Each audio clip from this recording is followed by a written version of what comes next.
Warning. This podcast features the truth about owning and operating mobile home parks. The following program is not designed to be sexy. It will not hype you up on MHPs. Rather, this is a raw take on this industry and how you find your own path to success. Welcome to MHP IRL, Mobile Home Parks in Real Life, with your host, Ryan Norris. Welcome, everybody. I'm super excited to have Gene here with us today. Gene, for those who don't know you, give us a brief introduction. Hey, Ryan, thanks so much. It's so great to be on your podcast. Yes, my name is Gene Norman, and for over 25 years, I was a broadcast meteorologist. I've worked in Houston, Atlanta, Birmingham, and still do some freelance work here in Atlanta. And we started exhibiting at SECO and other manufactured housing conferences back in 2018 when the company I now work for, Hazard Call, began introducing their instant messaging and weather alerting solution. And we've really found a home in the manufactured housing space. And we're really excited about that. But more importantly, was all the relationships and contacts that we begin to make in manufactured housing, and specifically at SECO. And that's one of the things I'm excited to talk about today is the upcoming SECO 21. In fact, we've been so involved that I was flattered when they asked me, would you be willing to help us promote SECO? This is the organizing committee. And so it's kind of unusual, I suppose, Ryan, for a vendor to be put in that situation. But I think it speaks to the nature of the people who run SECO and our relationship with them. I think the fascinating thing about our space, and we were talking about this before I hit record, that mobile home park owners, it's like a fraternity, sorority type. We're here to help each other. And you just don't get that in like anything else. I mean, I can imagine how competitive it must have been for you to be a meteorologist. I'm sure when you saw this space for the first time, your mind was blown at how collaborative it is. Exactly. And that is one of the things that really impressed me when we started to exhibit, because we've been to a bunch of different shows. I'm not going to name them specifically, but at some of the other shows, you're just there, you know, and people are walking by and you may never see them again. At SECO, though, it's a different experience. And it's kind of hard to explain unless you actually attend a conference and interact. Because in a professional organization, a lot of times there are lots of goals, lots of reasons why the organization exists. But SECO's core, mission statement is by owners for owners. And that's kind of unique. You might be involved in a professional endeavor where you get involved and you pay your membership dues or whatever, and you may or may not hear from people, but it's not like that at SECO. And the fact that they're willing to help each other. I mean, one of the organizers, David Roden, said to me, when I first got into this, I really didn't know what I was doing. And I was really surprised there were a lot of people willing to help. And we all kind of got together and we started helping each other. Not because you're going to benefit directly from it, but because you want to really help. You want to see this whole concept of manufactured housing advance. You want to tear down some of the negative stereotypes and stigmas that are around manufactured housing. And you want to see what you can do to improve the communities where these people live. And that's kind of refreshing and a little bit different, I got to say. Yeah. And like we were mentioning earlier, SECO is a non-for-profit. It is meant by its very nature to be helpful. And my listeners to this podcast know that I don't sell anything on this podcast. I'm not trying to monetize it or get deals or raise money. I am doing this because I want good would-be entrepreneurs to get off the sidelines and into the game. And the best way to get the right people into this space is by literally giving them tools for free. And that's why I love SECO and why everybody listening in needs to find their way there. There are people like Gene, like myself, like David, Spencer. We are actively trying to help you. Like we are, because we want what's best for this space. That's what it's about. We're not here trying to sell something. We're here trying to literally welcome in more people to this space so we can all help each other, so we can bust open this stigma of trailer parks. No, these are legitimate communities where people wave at each other, where people help each other out, where you don't get angry when someone knocks on your door. Like, who is knocking on my door right now? No, you get excited, you jump off the couch and you run over and see who the company is. There's just not many places where that sense of community is anymore. And it starts at the top with people like David and Spencer and everyone at SECO. So proud to have you on here to talk a little bit more about it. Gene, the number one objection that I get for attending SECO this year is, listen, it's all virtual. There's magic in face-to-face conversations that just get lost. Why is that the wrong way to look at it? Well, I think, Ryan, the way that people should be looking at it is you now have more flexibility and freedom than you would in an in-person conference. And you may say to yourself, well, how's that possible? Well, for one thing, you're not getting in a car, driving to the airport, dealing with that 4-hour hassle or however long it is to get from point A to point B, check into a hotel with all the issues that go around that, and then eventually making your way to the conference. I know sometimes after I take a trip like that, the last thing I want to do is go to the session. I just want to sit in a room and just decompress. You're in your home environment or whatever environment you're comfortable in, and you're able to easily navigate to where you want to go. The platform this year called Welcome. First of all, the name that tells you a lot, right? As opposed to a difficult to pronounce name. Welcome is just that. It makes you feel welcome. Makes it easy to navigate around.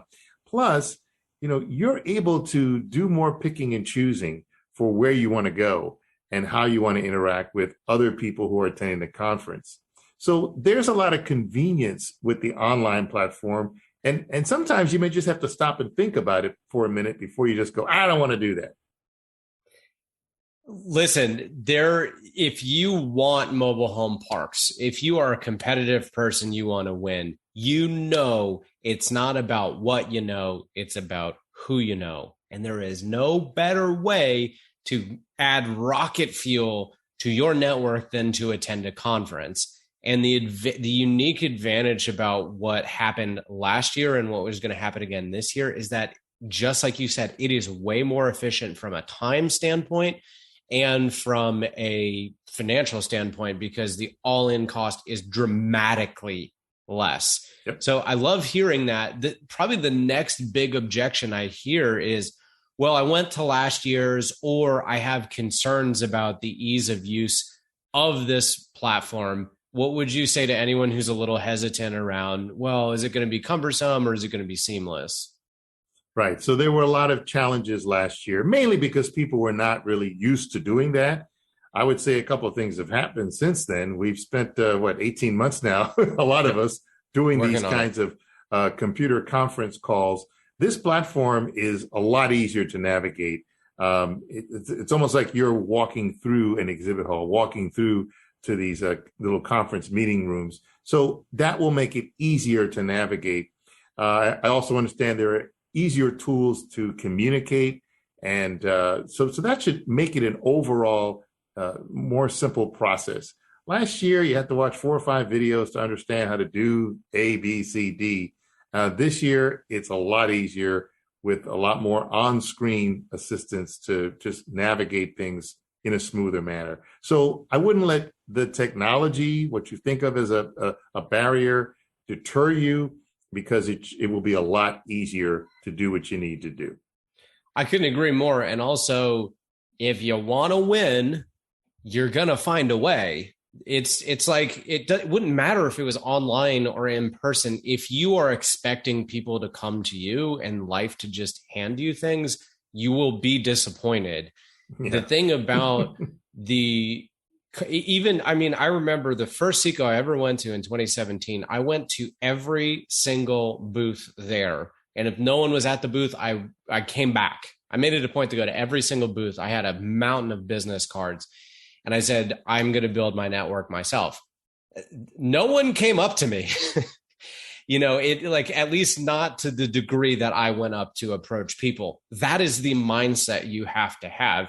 And the really cool thing about it being virtual is you got a big giant master list of everyone. And if you really want it, you can go out and you can find these people and you can meet these people. So in kind of a weird way, it actually is a lot more efficient, which makes me really excited. Gene, I want to pivot a little bit.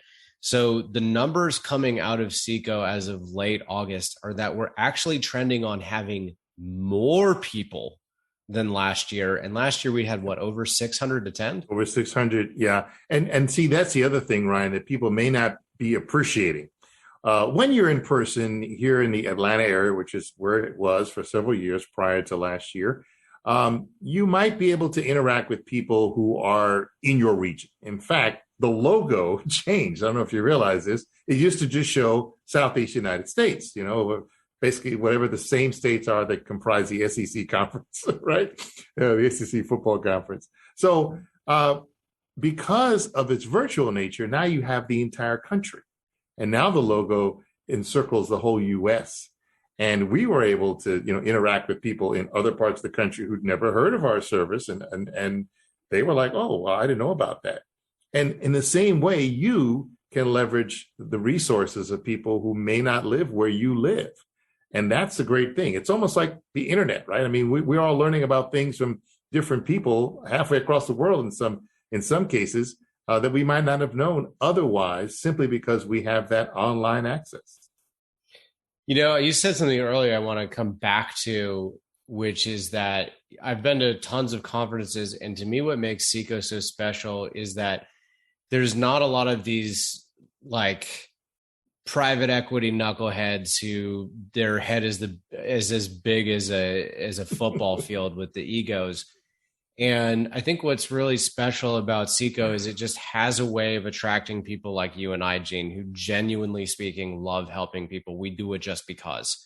Like we were joking before we even hit record, as if I didn't have enough on my to-do list. Now we've got all this planning stuff and meetings are running over. And why are we doing it? Because neither of us are getting paid and neither of us are promoting any products or anything like that. We're doing this because we genuinely speaking love this space. We want what's best for it. And we want to provide people with the ability to meet people like us. We want to find people like us and we want to prop them up. So to me, you're not going to have an overwhelming amount of the corporate types or these hoity-toity knuckleheads. You're going to have people like us. There's going to be thousands and thousands and thousands of lots in collective ownership, and about every major vendor you'll need. Maybe you don't need them immediately, but at some point in time, you will be glad you have that business card of whatever vendor or lender or broker or fellow mobile home park owner.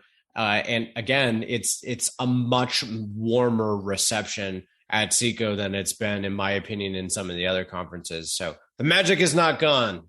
No. And in many ways, as far as an attendee, you can create your own experience and you can determine that to a certain extent. And even if you're a vendor like, we're looking at new ways to interact with people who might come by to visit us. So there's lots of flexibility that sometimes, the physical is great, and it's great to, shake someone's hand, give them a hug, etc. But we're going to be able to do that in a different way because the schedule is chock full of great speakers, great topics. We're going to be talking about the impact of COVID, the impact of legislation, the impact of some of these new financing opportunities that people have. So there's lots of great topics, and the three things that we want you to come away from by attending SECO is you're going to be able to learn things you didn't know. You're going to hear from people who do what you do. You're going to hear the good, the bad, and the ugly, right? And I think that's also unique. Are you willing to share your warts with everybody else? I've been in some of these workshops where you hear some of the stories and, you're like, wow, that person is really brave to get up and say what happened to them. Wasn't the most positive thing, but what they learned about it, how they were able to recover, and how that lesson could help you from making a mistake. And you think about that, Ryan, are you attending conferences in general with whatever you might be involved in where people are willing to tell you, hey, I screwed up. I want to keep you from screwing up? I don't think that happens a lot. It's not. And that's the spirit of mobile home parks in real life. This podcast is all about me telling you all my flaws and stupid things that I've done so you don't have to do them. And you hit on a really good topic that I actually did not plan to talk about, but you're right. It's more than you go to these conferences primarily to build that network, but also there's a plethora of information out there. We're going to talk about why people are paying super low cap rates so you can be more competitive in smarter markets. We're going to talk about things like you said, COVID, legal risks, marketing strategies, financing mobile home parks and where the financing markets are at and where they are going. I mean, we're going to have so many different types of ways that you can get more educated on this space, but also we're going to bring back Manager Monday, which I'm really excited about. Mm-hmm. Can you spend a minute or two talking about that? Well, Manager Monday is going to be talking about effective marketing, the use of social media. That's so important. I mean, if you have any kind of business, you have to know about that. Website optimization, dealing with problem residents. Okay, right? Everyone would love to have people who pay on time and who never have a problem in their yard or on their property, but you have to deal with the problems. And again, we're talking about the warts, right? So you have to be able to know how to do that, get some good practical tips, advice, and resources, as well as understand what to do with the ADA compliance and service animals. Now, I don't have all the details on this, and maybe it's not, podcastable, but I heard on today's planning call that they're trying to work with a company that somehow can trace the DNA of pets so that when we have to clean up after them, we can tell whose pet that was. And I heard that. It blew my mind. It's like, really? Really? You could do that? Okay. So I'll let someone else take stool samples. But yes, that was hysterical. Well, I remember a bunch of years ago, I found out about dog bite insurance at SECO, which is really fascinating because the big reason a lot of insurance companies don't want big dogs is because of the liability of a bite or a scratch or whatever. So having that in my back pocket has been incredible. I mean, the little nuggets from things like that are just absolutely, you can't put a price on them. No. So, these are the great things. And again, that Manager Monday is for the manager. Yep. Someone who's got to deal with these real life problems. And again, they hear the good, the bad, the ugly, what they can do to avoid a problem, resources they can leverage that they may not have known about. And, hear the success stories. A lot of times it's good to hear the good news. Hey, this industry is vibrant. This industry is going to keep going despite everything else crazy that's going on in the world. We're going to figure it out. Here are some things that worked. So sometimes you need some encouragement. You need to hear, it's difficult, but it can be done. Here's what you can do.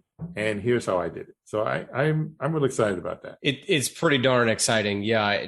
To think that I'm going to be welcoming my own employees to get an education too. So it's not just that I'm going to be out hustling hard, trying to meet everybody too. There's going to be some awesome things, like I said, from developing mobile home parks to adding an RV component to breaking down cap rates. There's even stuff in how to optimize what you already have and welcome in your property managers into the process too, so they can learn something.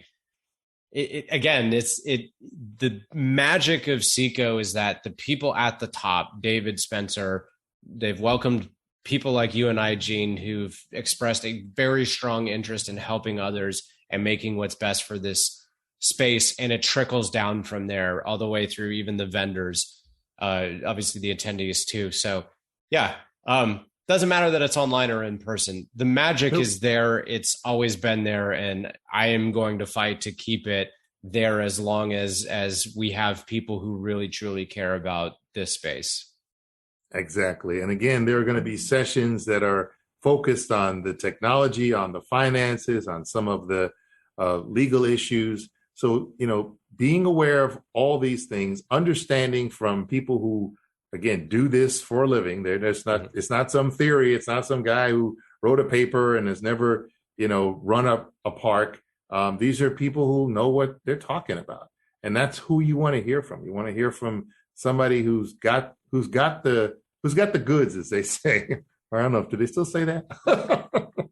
I still say that. So if it's dorky, then I'll be the wart to say, hey, look at this right here.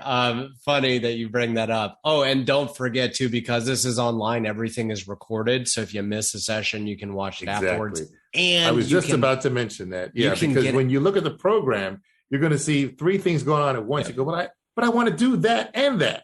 Well, you can. I remember I interviewed Mike Conlon last year, and Andrew Keel's infill session were at the same time. And I think Ian Tudor, my business partner, had a whole panel on from some of the top people that own tens of thousands of lots, going in depth into how to conduct due diligence from a high level, all at the same time. But because it's online and it's recorded, you can even get access to last year's recordings too.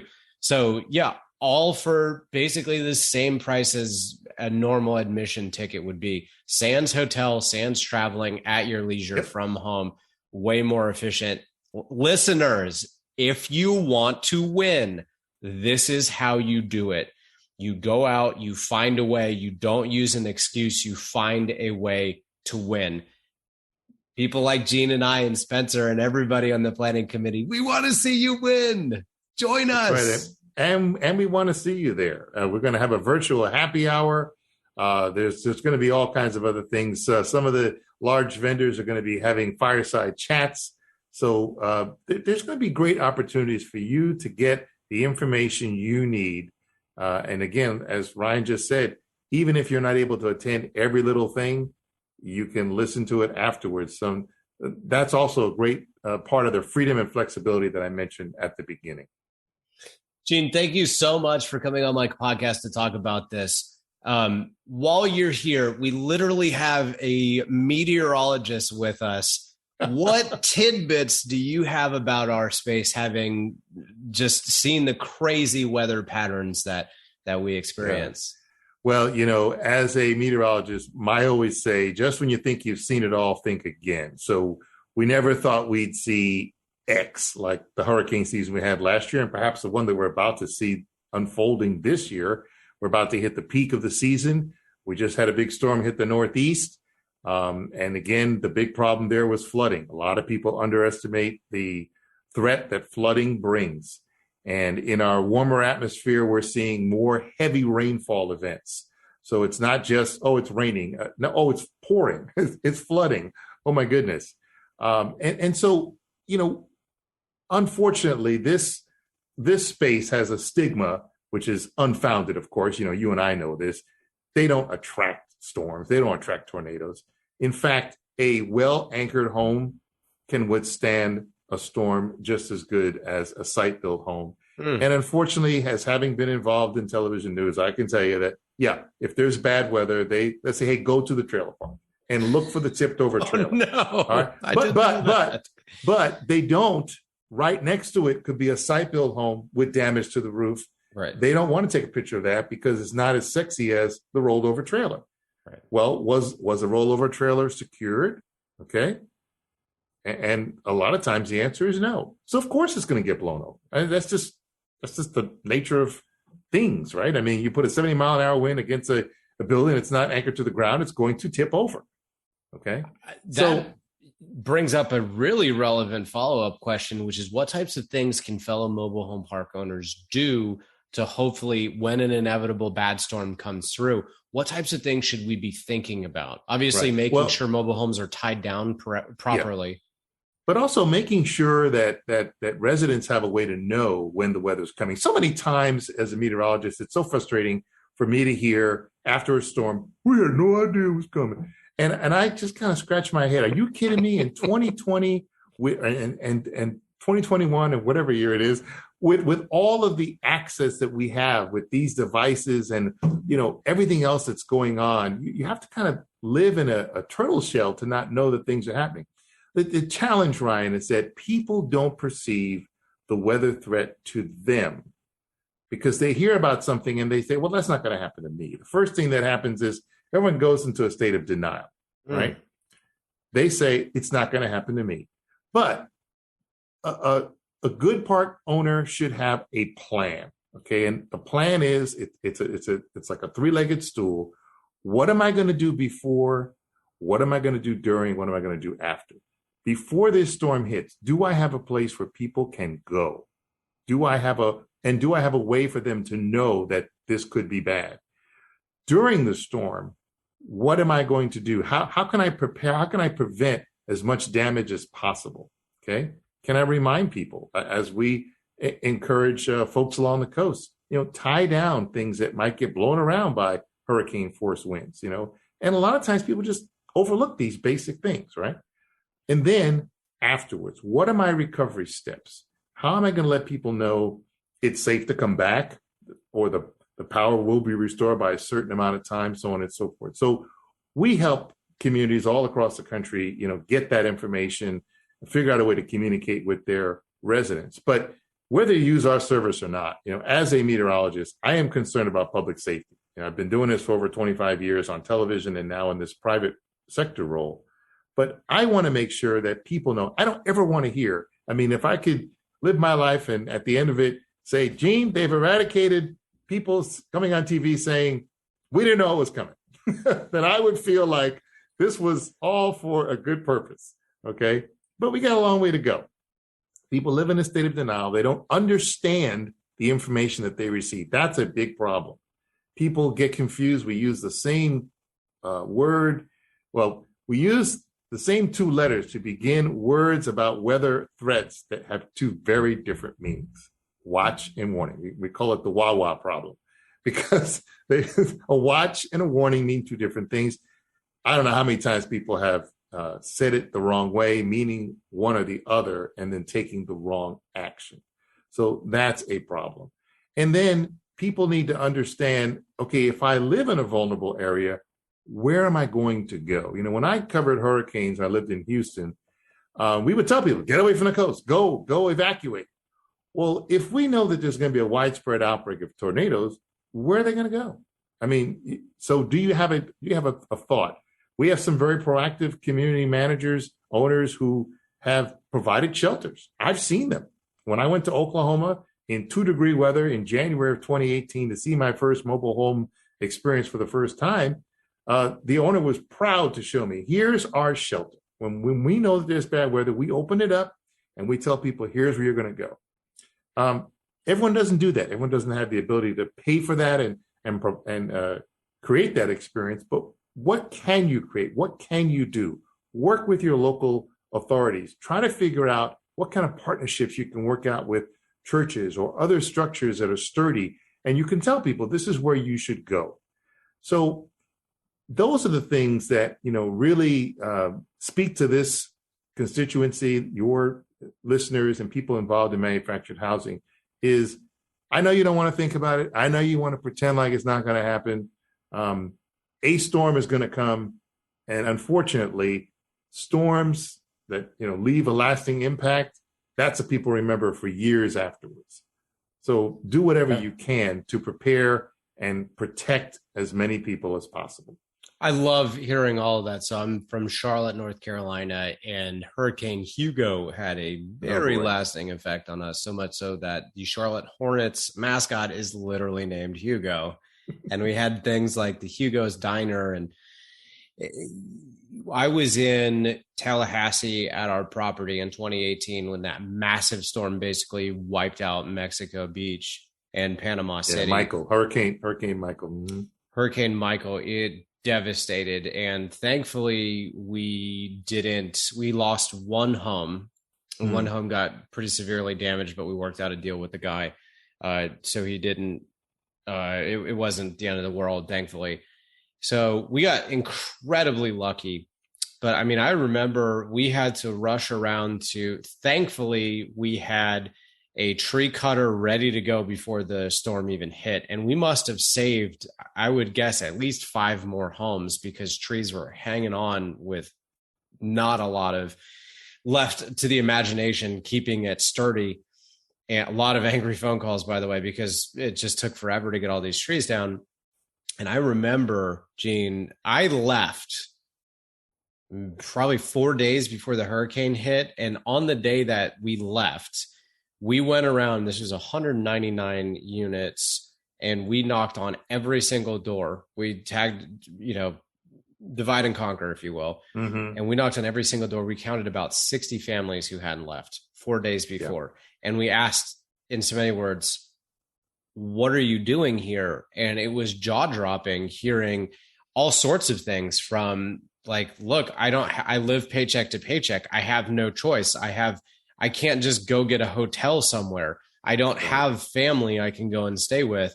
A lot of folks, they don't even have reliable transportation. So they're like, what am I going to do? I don't have money. I'm on fixed income. I have $900 a month coming in. So what am I going to do? Go and jump on a bus and then go find a hotel? I don't have any funds. And then to what you just brought up right there, Gene, I don't have a plan. And that was incredible. We were incredibly lucky that it hit a little bit to the west of us, because it could have been a nightmare for our community. And it was a nightmare for Mexico Beach and Panama City Beach. And I think it all comes down to this. You've got to have a plan, and then you have to be understanding of the fact that we deal with affordable housing. What does that mean? Gene, if something happened in one of your city, in Atlanta or Charlotte with me, we've got family we can go stay with. We've got a hotel you can go and get in the mountains, way away from everything. We can get away. A lot of these folks can't. And it's great to hear you coming from meteorology to where you're at now. Your passion for keeping people safe has not gone away. I love hearing that. And yeah, I mean, I just realized that a few years ago, you have to have a plan for these folks who do not have the means in a lot of cases to find somewhere safe. So I love hearing you say that. Yeah. And there's all kinds of different possible solutions, but it all starts with, what is the plan? And I think if you start from there, what are the threats we're exposed to? What is the plan that we can actually implement to get these folks safe? And then at the same time, I mean, you have to understand that you can do the best you can. And that may be all you can do, because when you're talking about a storm, Category 5, which is the highest, level of category of hurricane, there's only so much you can do. Right? You said Mexico Beach obliterated. I mean, those people know that there's, they're not going to be able to rebuild all of it. And so at some point you say, okay, we did all we can do. We can't prevent these storms. We can't stop them from happening, but we can do the best we can to educate ourselves on when they are going to occur and figure out what is our plan going to be. I love to hear it, Gene. Thank you for doing what you've done all these decades to help keep people safe. As a send-off, let's publicly put an end to the Wawa problem. What's the difference between watch and warning? All right. So the watch means that something could happen. Whenever they put out a watch, that the National Weather Service will do it for a multiple number of counties. And they're saying, hey, in this area, which might be 10, 20, 30 counties, we anticipate that there will be some kind of severe weather occur. Okay. In the case of a tornado watch, we're saying we expect tornadoes to develop somewhere in this area. We still don't know. We can't say a pinpoint where, but we're saying in this area. Okay. Now, once the storms begin to develop and we actually have tornadoes that we can track, that's when we put out a warning. And I think that's a little bit unique about what we do is our messaging gives them the safety action. Here's what you should do when you receive this message. And so we help people to learn more about what this threat means, because again, Wawa is real. People get them confused all the time. I've heard people say, we're under a tornado watch. We got to get to shelter right now. No, you don't have to get to shelter right now. The tornado watch is usually 6 to 8 hours ahead of the actual event. But when the tornadoes are occurring right now, that's a warning. You need to take action right now. You need to get to someplace safe, the lowest floor of your home, an interior room, a closet, or a basement. And I know that the National Weather Service puts it in their wording for a tornado, get out of a mobile home. Well, if you can, try to find someplace else to get. That's So in other words, warning means basically run to safety. Exactly. Watch Warning, means just action. leave your TV on, keep your smartphone on, pay attention. Exactly. Yeah. Pay attention, be aware. That's your cue. Now, many people don't ever find out that they're under a watch, to be honest with you. So being able to provide that solution helps our clients know, hey, we need to do something. And we have clients who say, I got the watch notification, and they'll tell their residents, we're now opening up the shelter. So there are some proactive things that you can do when you get some of this messaging. That's great to hear. And I literally had a conversation this morning with someone about drainage issues on mobile home parks, which tie back into flooding. So I have a couple mobile home parks in flood zones. And to me, what's really interesting about conducting due diligence, flood zones or no flood zones, are that if you have drainage issues, period, it's not that, oh, we're getting 2 inches of rain. It's like, no, like this is how water works. It goes to the lowest spot because gravity. So if you don't have a good drainage system that is properly gravity fed, good culvert, stuff like that, in the event something massive happens that is once in a lifetime, if you will, if you don't have a good plan for your drainage, it's going to back up, and it may not, to a certain degree, matter if you're in a flood zone or not. You're going to have water damage. You're going to have wind damage.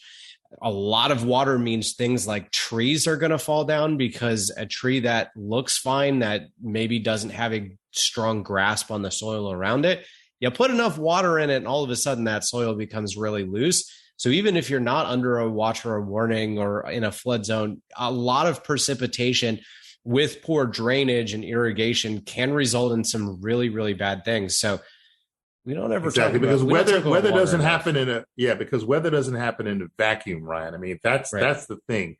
So if it's been raining for several days in a row, that can loosen the soil. We had that problem up in the Northeast recently with the Hurricane Henri. You may not know this, but July, they had one of their wettest Julys in the region. So the concern was, well, they might get 2 to 4 inches of rain. You go, well, that doesn't seem like a lot of rain, 2 to 4 inches of rain. It's not going to fall at one time. It's going to be spread out over a couple of days. But you already have saturated soils. You have swollen rivers. When you add the water, it runs off and it creates more problems. And a 30, 40 mile an hour wind gust could topple over a tree that in regular conditions might not have fallen over. But because the ground is loose from having a very wet month ahead of time, these are the conditions. So being aware, understanding what's happening, again, these are just things that, people need to just stay on top of.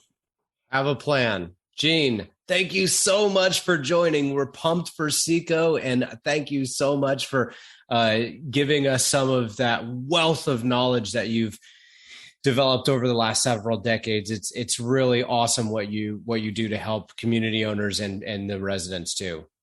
Absolutely. Well, my pleasure to be here, Ryan. I'm looking forward to SECO. And if you're listening to this, please register. If you do it through Ryan's link, you get $25 off. So right there, that ought to incent you. Come on out, folks. Gene, thanks again. Okay, thank you.